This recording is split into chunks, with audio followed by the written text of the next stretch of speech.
The enemy's wife is the reward of the victorious king. That was the rule. Old as soil, sharp as steel, cruel as silence. It echoed across kingdoms, whispered in the halls long before battles began. There were 18 kings. Each held land, each feared loss, each guarded what he claimed. They wore crowns but trusted no one. They watched the rivers, measured shadows, and counted the days between raids. In this land, a feast in one province meant a funeral in another. A wedding could be the prelude to siege. Victory came. So did its prize, the castle, the gold, and the woman left behind. She did not scream, she did not beg, she followed, because that was the law written not with ink but with swords. Her name was taken, her silence accepted. She became what the new king needed, not his equal, not his love, only his possession.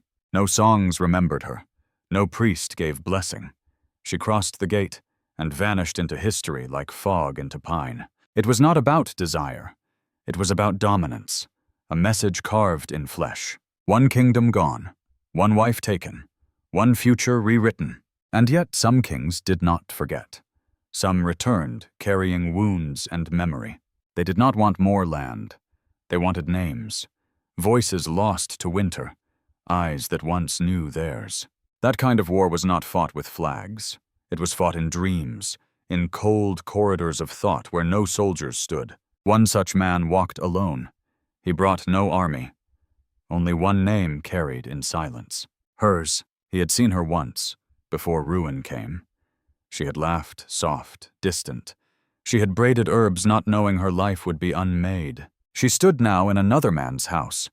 She wore silk, but felt like ash. She looked at him without fear. Not love, but something quieter. Recognition, perhaps. He did not speak, she did not rise. Still she followed, not because he asked, not because he won, but because something inside her had remembered the life before titles. They left the palace. They left the war. They did not speak of kingdoms again. He grew beans. She kept bees. Time passed, and no one searched. It was not peace, but it was still. And sometimes stillness was enough. They called him the seventh king of the South. Not because he was seventh by birth, but because 6 had fallen before him, each one swallowed by the same wind. He inherited a land of stone and silence. The rivers were thin, the hills broken. His people did not cheer loudly. They only nodded as if survival were enough to crown a man. His name was not feared. Not yet. He had no brothers, no bloodline strong enough to protect him. He ruled from a fortress built before his time. Its walls leaned inward slightly, as if afraid to remain standing. There were old tapestries, but no new stories. Everything around him seemed borrowed from a past he did not remember. Yet one thing was truly his. Her name was Kira. She came from the river valley, from a house of salt makers who knew the tides better than politics. She was not born for a crown, but she wore it without shame, without fear. They had no ceremony, only a quiet agreement between their eyes when he returned from a skirmish with blood on his sleeve and exhaustion in his bones. She touched his hand. He did not speak. That was how it began. For 3 winters, she sat beside him. Not above, not below, but beside. When he faltered in court, she steadied him with stillness. When his men doubted him, she walked among them without guards. That alone won their silence. She never asked for more. She never left his side. Until the northern horns came. The enemy was not loud. They did not march in chaos. They moved like snow. Silent, inevitable, cold. By the time his scouts returned, the first outer farms were already burning. He gathered what men he could. They were tired, uneven in number, but he fought. He fought as if she were the only thing still rooted in the soil. The battle lasted 2 days. The river ran in both directions, and when the sun returned, he was no longer king. He woke on the edge of the woods, a cut beneath his ribs, a dull ringing in his left ear. No one stood near, no one called his name. He walked east for a day before finding a stream. He drank from it like a child. He did not look back. The smoke behind him was enough. He knew what came next. The victor would take the fortress, the tapestries, and Kira. She would not scream, she would not beg. She would walk with her head upright, her voice quiet, her silence misunderstood. And she would disappear into the halls of another king. For 6 nights he did not sleep. Not fully. Only flashes of dreams, broken by the sound of imagined footsteps. He passed through forests with no names, villages that dared not ask where he came from. Each time he found shelter, he left before dawn. He left no marks, no names. His crown was gone. His sword bent. Only her memory remained whole. He reached the ruins of a shrine where moss had replaced prayer. There, he washed the blood from his hands. Not from guilt, not from fear, only because he wanted to touch her again and feel clean. The road to the northern keep was longer than maps claimed. Each night he rehearsed what he might say.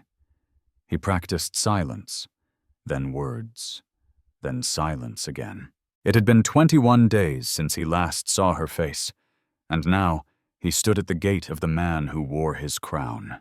He did not bring an army, only a cloak, only a scar where her name used to rest against his shoulder. The guards did not stop him, not because they knew him, but because defeat makes a man invisible. He passed through the gate like smoke, and then he saw her. She was not wearing red. She never liked red. She stood near a tree inside the garden, watching the birds scatter in the dusk. He stepped forward. She did not turn. He waited. She waited longer. Then finally her breath broke. She did not smile. But she did not look away. That was enough for the moment. And sometimes, a moment was all a man needed to remember why he had walked so far without a name. Chapter 2. They sat beneath the tree for a long time. She did not speak, neither did he. The wind passed through the branches without urgency, as if it, too, was unsure what to say. She wore simple cloth, no jewelry, no crown. Her hands rested quietly on her knees, open, still, not waiting, not resisting. He lowered himself slowly, carefully, to sit beside her. They were not lovers, not anymore, but they were not strangers. She looked older, or perhaps she looked more real, not like the woman who once walked beside him beneath the court of faded banners. He wanted to ask if she had suffered, but he already knew. She wanted to ask why he had come, but she already understood. Sometimes questions are just delays for truth that already arrived. A bird landed on the stone path near them. It pecked at a seed, then flew away. That was the first sound besides breath. "I thought you were dead," she finally said. He nodded once. "I thought I was." She turned slightly, but not toward him. Her eyes followed the slow-moving clouds. "The new king," she said, "does not love me." He said nothing. She went on. "He has many wives, but none sit in the garden." He looked at her hands. They trembled just a little. "It is not a cruel place," she said softly. "But it is not home. Home." He had forgotten that word. It had once meant stone walls and oil lamps. Now it meant wherever she sat, without fear. She turned toward him, fully now. Her gaze did not soften, but it did not close. "What are you going to do?" she asked. He breathed, once, then again. "I don't know." It was the only truth he could give. She stood. So did he. They did not touch. There were too many years in between. She looked toward the tall tower, the one with the red window. "That is where he sleeps," she said. He did not ask how she knew, or how often she was summoned. She stepped away, then paused. "If you leave now," she said quietly, "I will not follow." He answered slowly, "I am not here to take you." She nodded once. "Then I will walk with you." They moved through corridors lined with dust, past servants who bowed, but said nothing, out the rear gate, where guards had already turned away. He did not lead. She did not follow. They walked side by side, like they had once, long ago, before crowns and fire. No one stopped them. No voices rose. War had taken too much for names to still matter. The road was dry, the sky pale above them. They came to a field of thin wheat and an abandoned wheelbarrow half buried in soil. There, they sat again. This time the silence felt different, less fragile, more familiar. "Do you hate me?" he asked. She shook her head. "No." "But you don't forgive me." She stayed quiet. Forgiveness, for her, was not something spoken, only lived. They gathered fallen branches for a fire. The flame was small, but steady. He boiled water in a dented pot he had carried from the road. She gave him a few leaves, bitter ones meant to calm the chest. They drank in slow sips, looking toward the fading light. They said nothing about what came next, because next is always a fragile thing. Next changes the moment it is named. Instead, they watched the sky fade to ash. He handed her a roll of cloth. She did not ask where it came from. She lay beneath it, her feet bare before the fire. He stayed awake beside her, watching stars settle quietly above them. Far away, another war may have already begun. But tonight, his sword stayed wrapped in its scabbard, and her name was not whispered in another man's mouth. They walked without speaking for a long while. The fields were behind them. The keep was a shadow. Only the path remained, and the weight between them. She had not asked where they were going. He had not offered to explain. But her steps matched his, evenly, quietly. A thin mist settled near the road. It softened the trees, blunted the sharpness of memory. When they reached the bend in the road, he paused. There had once been a village here. He remembered its name, though no one else would. The homes were gone. Only 2 stones remained upright, weathered and nameless. She looked toward him. He did not meet her eyes. "I buried someone here," he said softly. She did not ask who. She only stood beside him until the moment passed. They continued. The road grew narrower. Birdsong returned to the air. He thought she might speak, but she did not. He thought he might explain himself, but the words never found their shape. They crossed a stream by walking over stone. She stepped lightly, not glancing down. He followed, remembering how once he had watched her teach a servant child to balance on that same stone, back when they ruled, back when the garden was theirs. They reached a small grove where the wind moved differently. The leaves here did not flutter. They turned in slow circles, as if remembering a dance they had not performed in years. They stopped again. He sat first. She remained standing, then joined him. He spoke, not to her, but into the space between them. "I wanted to die that day." She remained still. "When I woke and saw the trees and the sun returning, I hated the sky for not forgetting me." He rubbed his hand along the ground. It was dry, but still held the smell of root. "You were the only thing I could not leave behind." She finally looked at him. Not with anger, not with forgiveness, just presence. That for now was enough. They stayed there until the sun changed its position. Then she asked softly, "What do you want now?" He closed his eyes. "I don't know," he said. "I thought I came for you. But now that I see you, I think I came just to be seen." She nodded once, then looked past the trees. "Then see me," she said, "and let yourself be seen." He raised his head. Her face was not as he remembered. It was more tired, more honest, more hers. He took a breath, then stood. She followed. The wind shifted, not in strength but in tone. He turned slightly, listened. Voices, distant. She heard them too. She did not speak, but her fingers touched his sleeve, not to stop him, not to guide him, only to say she was still near. They moved off the road, through thick grass and low thorns. They crouched by a hollow, listening. Riders passed, 3, then 5. No banners, but swords and dust. He recognized the lead rider's gait, the man who now called himself King of the South, the one who had sent men into the valley. She whispered, "They will circle to the north." He nodded. "They are hunting." "Us?" "No, not yet, but soon." They waited until the dust faded, then rose again. They did not speak of plans. There was no point. Plans belonged to those who believed they would last the day.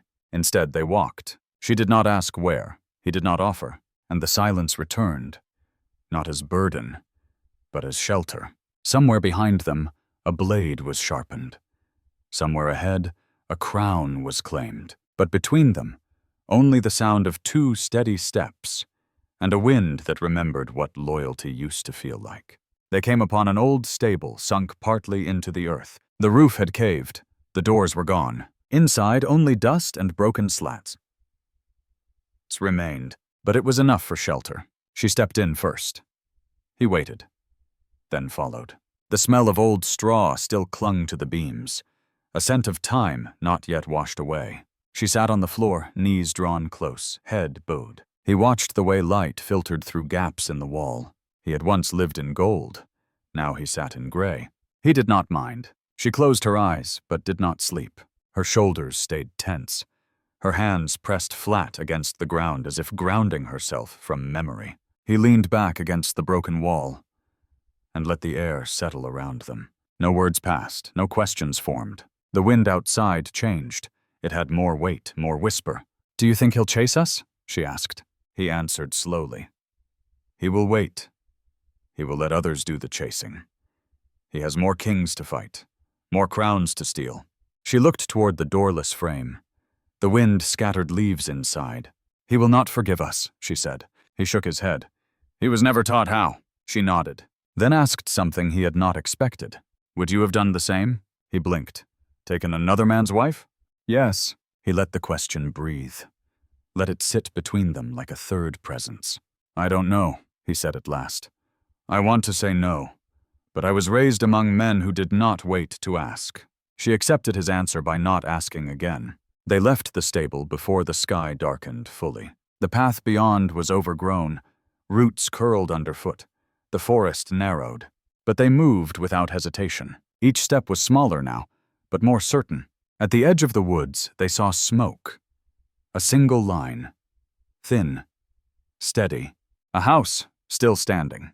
They paused beneath the trees. He said, "If there's a fire, there's food." She said, "If there's food, there's danger." Still they went. The house was plain. 2 windows. 1 lantern. A small fenced garden with wilted roots. An old man opened the door. He had 1 eye, the other gone to some forgotten blade. He looked at them, as if they were ghosts from a story he no longer believed. He did not ask their names. He only stepped aside. "Sit. Eat what you can." They did not thank him aloud, but they nodded. He nodded back. Inside, the fire was real. The bread, rough, but warm. She ate slowly. He drank first. The old man watched them both as if weighing what part of the past they carried. Then he spoke. "You two have walked through war." They didn't deny it. He continued, "I once had a daughter. She followed a soldier who promised her peace." "What happened?" she asked. He looked at the wall, at nothing in particular. She became someone else. They waited. He did not say more. But they understood. The soldier had not kept his promise. Later, the old man left them to sleep near the fire. He made a place on the floor with folded cloth that smelled of cinders and thyme. She lay down, eyes open. He sat beside her. Their backs faced the flames. Their thoughts faced tomorrow. Outside, the wind picked up, and somewhere far off a rider coughed into the night. The next morning, the sky was pale and cloudless. They left before the old man woke. She placed a folded cloth where she had slept. He straightened a cup beside the hearth. It was not farewell, only gratitude left unspoken. The forest path curved gently northward. The birds were louder today, the wind less uncertain. He walked ahead at first, then slowed, until they moved side by side. She did not ask where the path would end. He did not pretend to know. A river appeared to their right, narrow, fast, carving through stone as if memory had weight. She knelt by the edge, cupped water into her hands. He stayed behind, watching her without touching the moment. When she rose, her fingers still wet, she asked, "Did you ever think we'd see peace again?" He considered the word, then shook his head. "No, only pauses." They continued on. A red bird flew overhead. It circled once, then vanished into sky. She watched its path, said quietly, "I once dreamed of a house on a cliff. No servants, just quiet." He did not respond, but the thought lingered between their steps. They reached a broken wall that once marked a border. The stones were half buried, as if trying to return to the earth. They stepped over it. On the other side, the air felt different. Still cold, but clearer. He said, "This was once enemy land." She asked, "Does it still belong to anyone?" He replied, "Only the hungry." They walked past a field where nothing had grown. The soil looked bruised, tired, flattened by war. In the distance, a figure moved slowly, too slow to be a threat. They paused. A woman, bent, gathering sticks with a sack on her back. She did not see them, or chose not to. They waited until she disappeared into trees. "She looked like my aunt," she whispered. "Did you like her?" he asked. "No, but she baked good bread." They smiled, not at each other, but at the same time. That, for now, was enough. By midday, they reached a hill. Steep, covered in dry grass. He gestured upward. "There's a village beyond that ridge, if it still stands." They climbed together, not quickly, but without hesitation. At the top, they saw smoke, thin lines rising from chimneys. "The village lived," she asked. "Will they recognize you?" He shook his head. "My name was never known here." They descended. A child ran past them, holding a stick like a sword. She watched the boy, then said, "They still play at war." He replied, "They don't know it never ends." The village had no guards, only doors slightly open, eyes watching from behind curtains. They walked through without stopping. No one spoke, but no one turned them away. At the edge of the village stood a small shrine, wooden, with one candle burning. She paused before it, then stepped inside. He waited outside, staring at the sky.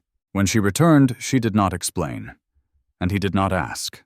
They moved on. The path beyond was narrower now, less traveled, less certain, but still they followed it, together, not toward a place, but away from what had already been taken. They rose before the sun, but did not rush. The coals were still warm from the night before. She touched them once with the back of her hand, then stood, wrapped her cloak, and stepped outside. He followed, still tying the strap around his side. The village was quiet. Even the wind seemed to pause. They passed the garden, still wilted, still untouched. The old man was nowhere to be seen. Only his lantern remained by the door. She paused once, glancing back, then kept walking. They followed the road north, where the trees grew closer together. He said, "We'll reach the ridge by dusk." She nodded, said nothing. The silence between them was not cold. It had shape, like the pause before a deep breath. By midday, they found a fork in the path. The left trail dipped toward water. The right rose toward rock and sky. He waited. She pointed right. He agreed. The climb began. Their boots slipped once, twice, but neither complained. At one point, he offered her his hand. She took it without looking. The wind picked up, colder now, sharper around the ears. She pulled her hood forward. He adjusted the strap on his shoulder. They did not speak for nearly an hour, not until they reached a ledge where the trees opened and the world returned. Below them, a plain stretched wide. No fire, no banners, no moving shadows. Only earth and time. She said, "I didn't think it would look like this." He replied, "Neither did I." They sat on the rock, let their legs dangle. He removed his cloak and folded it. She rested her hand on it. The wind softened. The sky turned silver. He looked at her face, not to speak, just to remember it in this light. She did the same, but looked away before he could catch it. Below them, a group of riders appeared, far off, dust at their heels. She saw them first, touched his arm. He looked, then stood slowly. "They're not chasing," he said, "just crossing." "Still," she whispered, "we should move." They rose and left the ridge. The trail downward was quieter, more worn, like others had passed but not returned. They followed it until the trees returned. "Denser now," he said. "There's an old pass through these woods. It was once used by traders. Smugglers, too." "Do they still come?" she asked. He shook his head. "Not in years."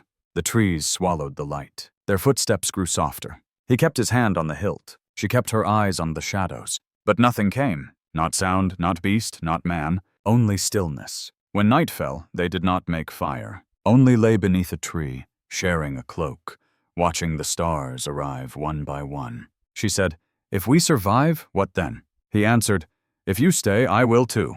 She closed her eyes, held the silence, and for the first time in many days, she slept without waking before dawn. They woke to pale light seeping through the trees. No birds sang, no branches moved. It was the kind of silence that came after something had passed. She sat up first, stretched her hands, then her back.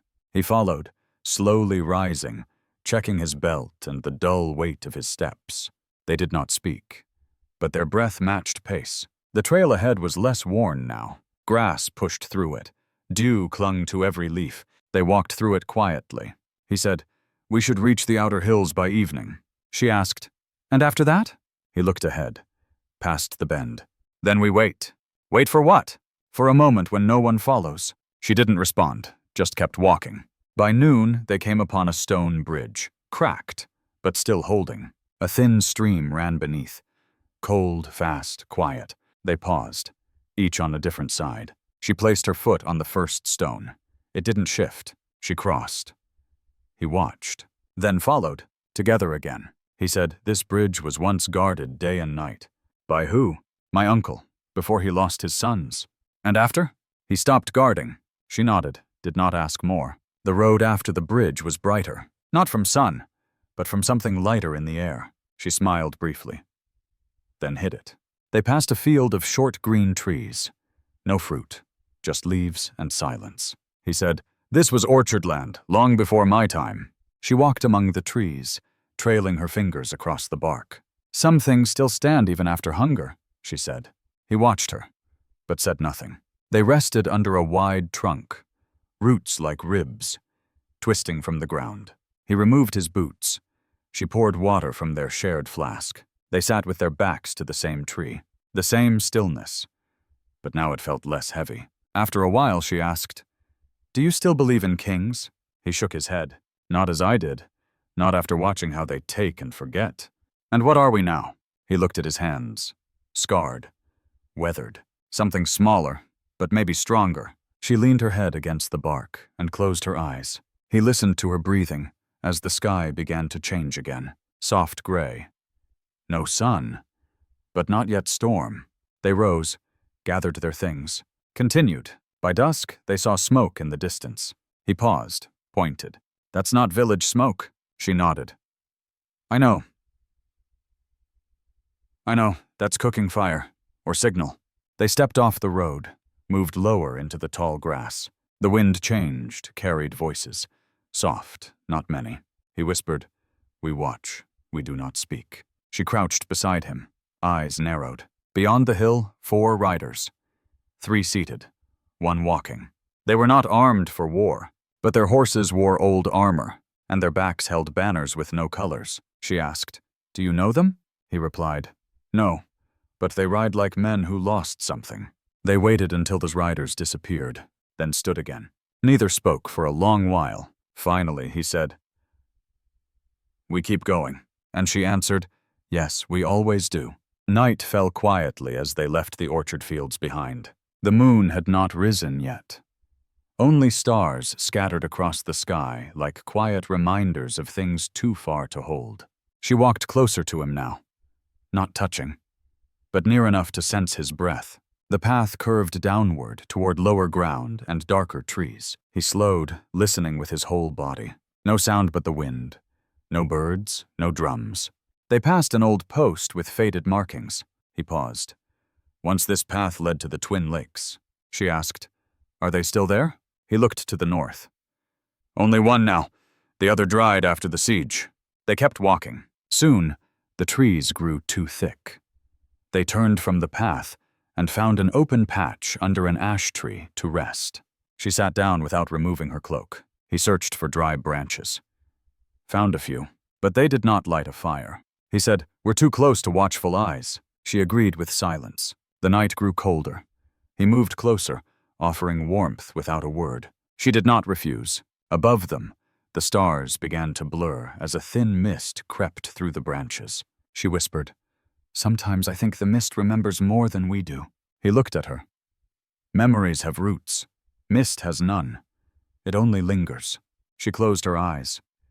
"Still, it feels like something old." They slept without sleep, only moments of stillness stitched together by long hours of breath. At dawn, he stirred first. The mist had thickened. Everything around them was soft and pale. He stood, rubbed his hands, checked the horizon. Nothing moved. She rose slowly, stretched her arms but said nothing. They followed the sound of water. Soon, they reached a stream cutting through the mist. It was shallow, cold, clear. He knelt to drink. She watched the ripples run from his hands. He said, "Farther up this stream turns east, toward the valley." She asked, "Do we follow it?" He nodded. "Yes, there's a village on the slope, not loyal to any king." "Are they safe?" He smiled. "As safe as we are." They followed the stream for most of the day. The mist remained until noon. By then, the land began to rise, slowly but surely. The air smelled different here. More pine, more stone. She said, "I feel like someone else when we climb." He answered, "Maybe you are." She looked at him. "And you?" "I'm quieter than I used to be."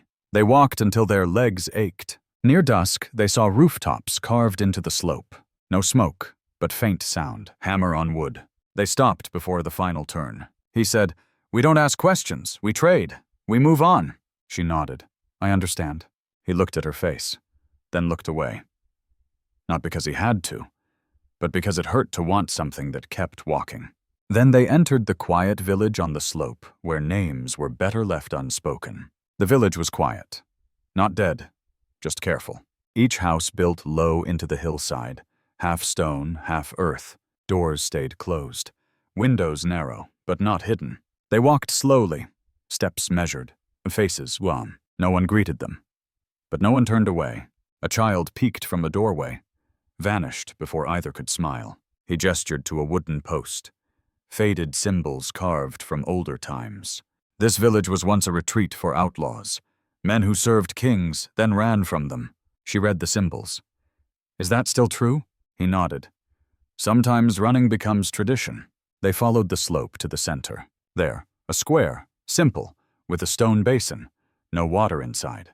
A black dog lay beside it, watching, not barking. She said, "He sees everything." He replied, "And asks for nothing." They paused by the basin.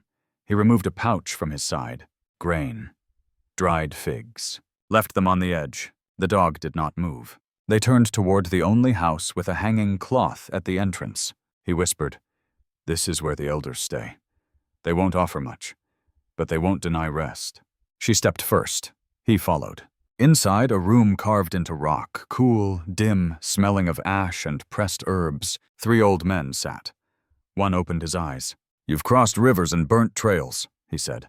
They did not deny it. The elder continued, "We don't ask names, only intentions." He replied, "We seek no crown, only the night." The man nodded, pointed to a mat by the back wall. "You may sleep. One night, no fire, no questions." They accepted, gratefully. Outside, the light dimmed. A quiet rain began, so soft it could have been memory. She sat beside the mat, removed her cloak. He stayed standing, eyes still adjusting to the room's stillness. "Do you think they know us?" she asked. He answered, "They know everyone, but pretend not to. It keeps them safer." She lay back, her hair touching the edge of the woven reed. "Is this what safety feels like?" He paused, then said, "No, but it's close enough for one night."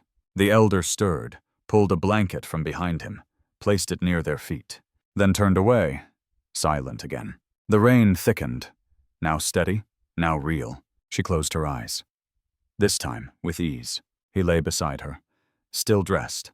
The mat was thin, the room cold, but for the first time since the fortress fell, his mind did not wander. Sleep came slowly, but without pain. Outside, the black dog lifted its head, watched the sky, and the village held its breath until morning returned. The morning was soft and without color. No birds called, no footsteps echoed, only the faint drip of rain leaving rooftops stone by stone. She woke first, stretched without rising, listened to the air. He remained still, eyes closed, but not asleep. They stayed silent until the cloth curtain rustled behind them. The elder stood in the doorway. "You should leave before the sun decides to return," he said. She nodded. No words offered. He sat up, adjusted the strap across his shoulder, and stood beside her. The mat was folded. The blanket returned without a sound. They stepped outside. The village looked the same. Worn, quiet, watchful. But something in the air had shifted. The black dog was gone. Only its paw prints remained in the wet dust. They followed the slope downward, past gardens that had forgotten how to bloom, past children too quiet for their age. She whispered, "We don't belong here." He replied, "No one ever does, not fully." They crossed the outer wall. No gate, only stone markers with unreadable names. By mid-morning, the mist returned, thicker than before. It clung to their arms, to her hair, to his boots. She said, "If I were mist, I'd never leave." He answered, Mist forgets what it covers." They reached a fork in the road. One path descended, one climbed higher. He pointed upward. "This way leads to the ridge towns," she asked. "And the other?" "To places where names are sold." She turned uphill. Did not wait. He followed. Quiet. Unhurried. By noon, the air cleared. They reached the edge of an open ridge. Before them, valleys stretched like hands opening to the sky. Small fields, distant rooftops, and smoke from unfamiliar hearths. She sat, shoes in hand. He knelt beside her. They ate what remained in their pouch. Hard fruit. 3 nuts. A thin piece of dried meat. No words passed. Then she asked, "Do you miss it, the old place?" He paused, then answered, "I miss the quiet before the horns, and the sound of her breath when she wasn't afraid." She said, "That was me too." He looked at her. "You were never quiet." She smiled, only for a moment, then stood, pulling the strap over her chest. He rose beside her, wiped dust from his fingers. The path ahead narrowed into shadow. They did not hesitate, not because they were brave, but because nothing behind them held more promise than what waited just beyond the trees. The forest ahead was older than memory. Its trees leaned together, thick with silence and the weight of things unsaid. He stepped first, testing the ground. It gave slightly, but held. She followed, her cloak brushing the ferns. Light barely reached them now, only threads of gold slipping through the branches. The path turned, then vanished. Still they walked. Their boots made little sound. Their breath slower now, not from fear, but reverence. Some places asked for quiet, and this was one. She whispered, "Do you think anyone still lives here?" He replied, "Only those who do not want to be found." They moved deeper. The air grew colder, each footstep heavier. A stream appeared, cutting the earth with gentle certainty. He knelt, touched the water. Cool, clean, no trace of ash. She filled the flask, hand steady. No words passed, but something between them settled again. They crossed the stream, stones slippery with age. On the other side, the forest thickened. They climbed slowly, roots beneath their feet like veins in old skin. A bird called once, then stopped. She looked up. "There's light ahead?" He nodded, and soon they broke through the trees onto a high ridge. Before them stood a wooden gate, not tall, but weathered by decades of wind. Behind it, a cluster of huts. Smoke, cloth drying on a line. He said, "This wasn't on any map." She answered, "Some places choose to be forgotten." They approached the gate. No guards, no signs. He raised a hand and knocked gently on the wood. A moment passed, then another. Finally, a woman appeared, old, with silver hair and a woven robe that dragged behind her. She studied them, not with fear, but with recognition. "You've come far," she said. He replied, "We're only passing." The woman stepped aside. "I'll pass until they don't." They entered. The village was simple, built from stone, wood, and silence. Children watched them from doorways. No one spoke. The woman led them to a hut with faded red cloth over the entrance. "You may stay here? One night, then choose." "Choose what?" she asked. "Whether to leave or to forget." The woman walked away. He looked at her. "We stay tonight." She agreed. Inside the hut, the floor was bare, but clean. A blanket rested in the corner, a bowl of rice, steam rising as if waiting. They sat, ate slowly. The rice tasted like memory, like something they'd had once as children. She leaned back against the wall, closed her eyes. He watched the steam until it faded. Outside, the wind shifted. Somewhere behind the trees, the world continued. But for one night, they did not follow it. They rose before the village stirred. The hut still smelled of rice, of warmth, of something almost forgotten. She folded the blanket, placed it near the door. He checked the strap across his chest. Neither spoke until they stepped outside. The air was crisp, the sky pale. Children watched again from doorways, but said nothing. The old woman waited at the gate. She held a bowl of boiled roots and placed it in his hands. "A small gift," she said, "for the road that hasn't been drawn yet."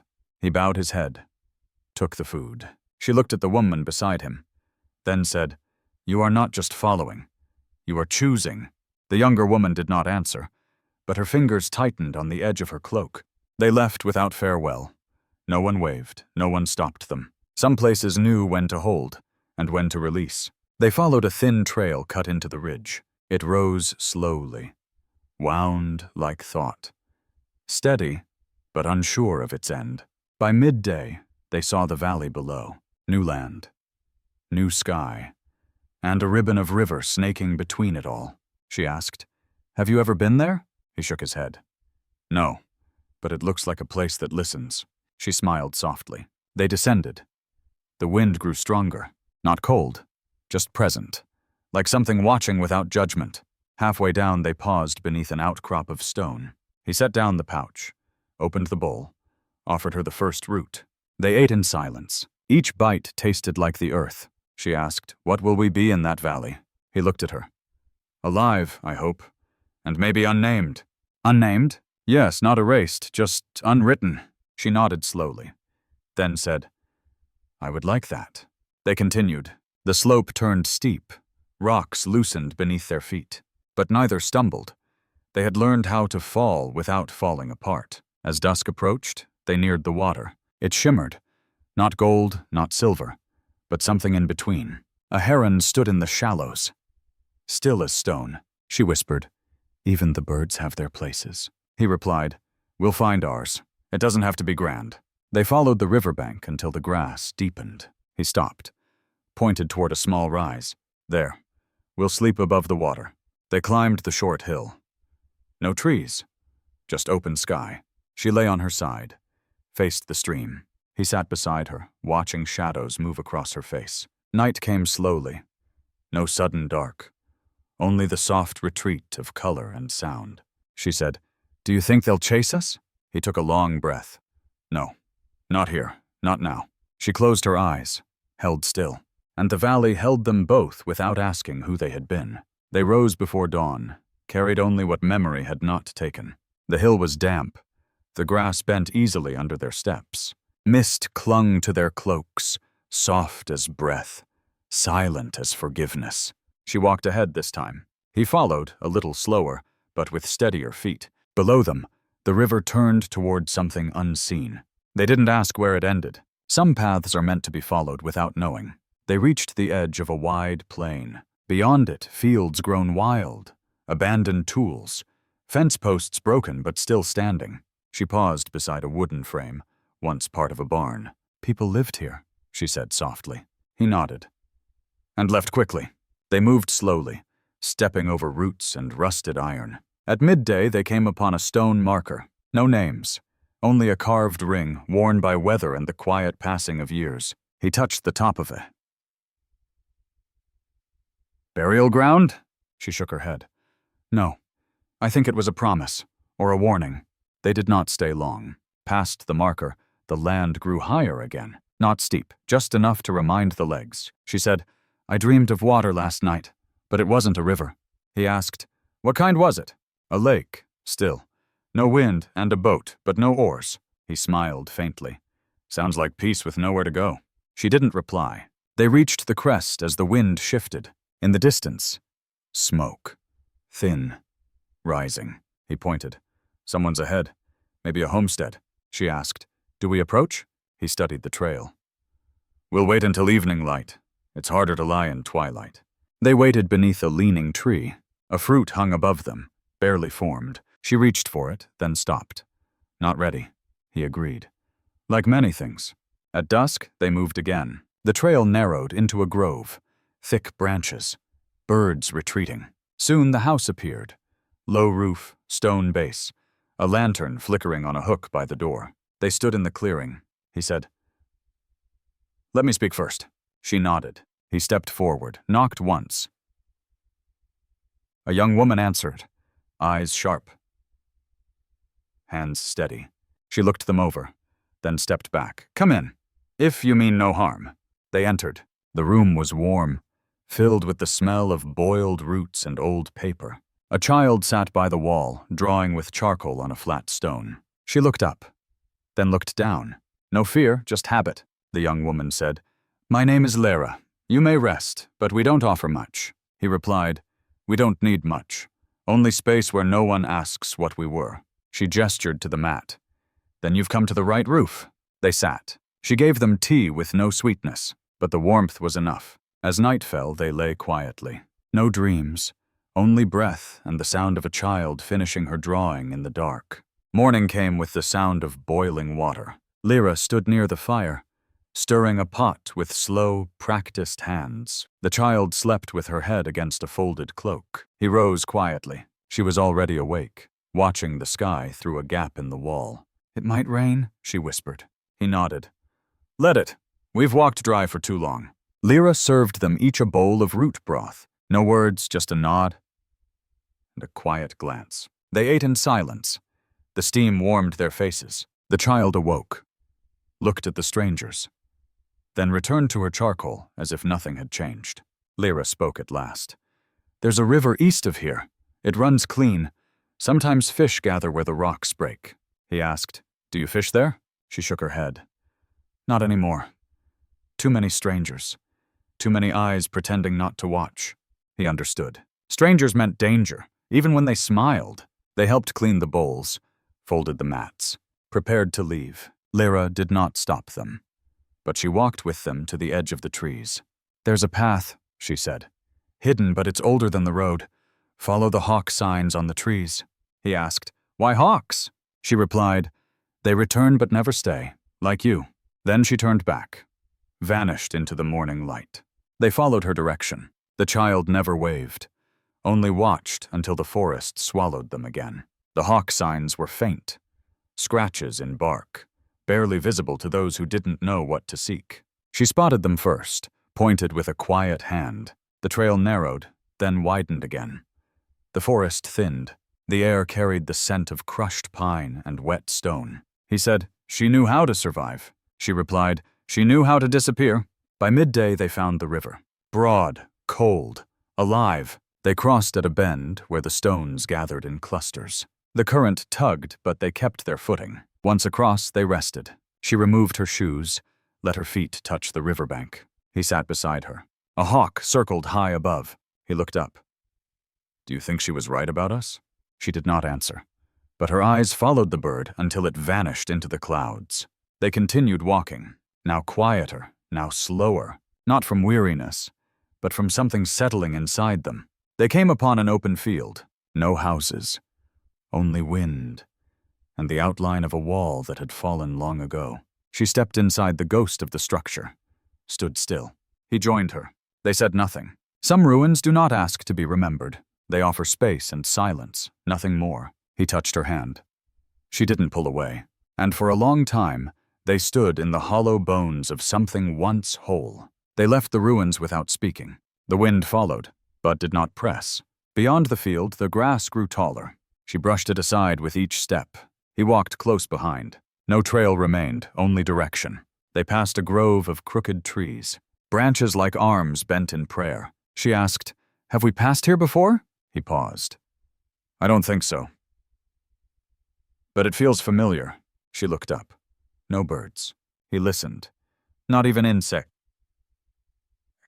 Still, they moved forward. By afternoon, they came to a ridge of black stone, flat, sharp at the edges, cracked with time. At the center, a stone seat, worn smooth by centuries of waiting. She sat. He stood nearby, watching the horizon. Clouds gathered, not heavy, not near, but present. She asked, "What do you think we'll find tomorrow?"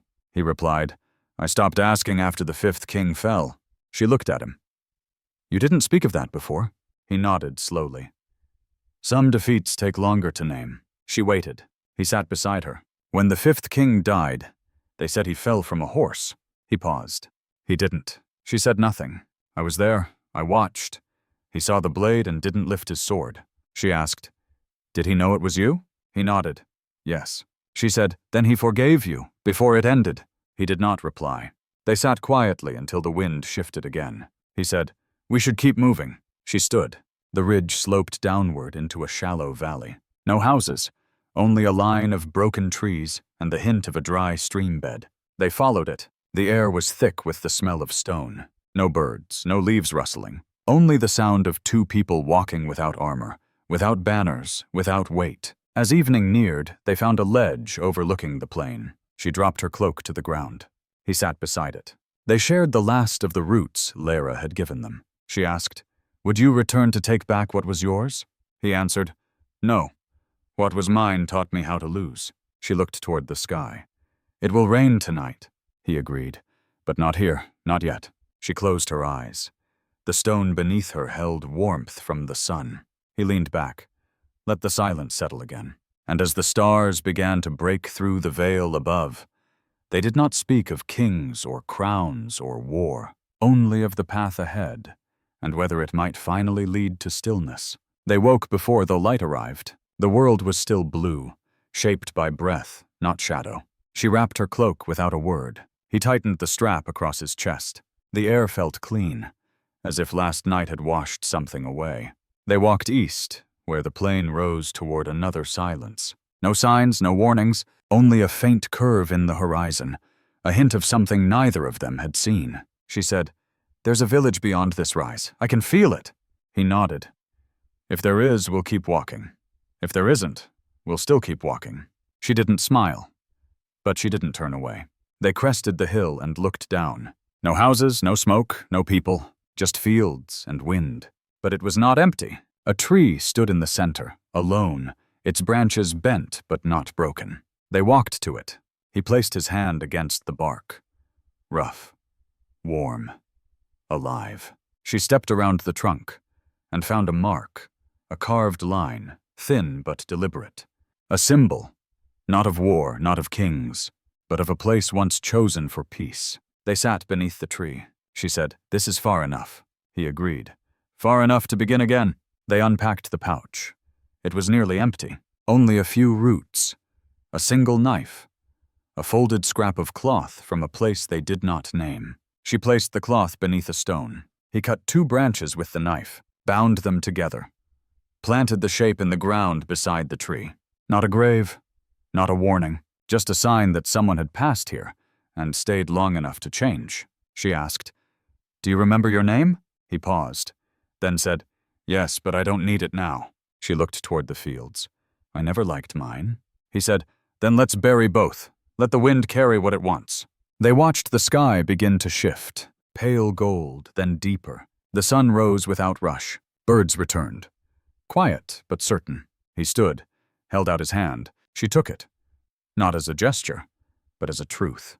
Together they walked toward the field, not to disappear, not to escape, but to belong. Finally. To something that did not ask what they had lost, or who they had been. Just the wind, the soil, and the space to begin. Thank you for walking with us, through quiet plains, forgotten kings, and the long silence between memory and peace. If this story stayed with you, even just a little, we invite you to share your thoughts below. Your voice matters here. Every reflection, every word helps us build something gentler. And if you'd like to hear more of quiet journeys, soft endings, and stories told slowly, you're warmly welcome to subscribe to the channel. Until next time, may your nights be calm, your dreams steady, and your heart light. We'll be here when you return.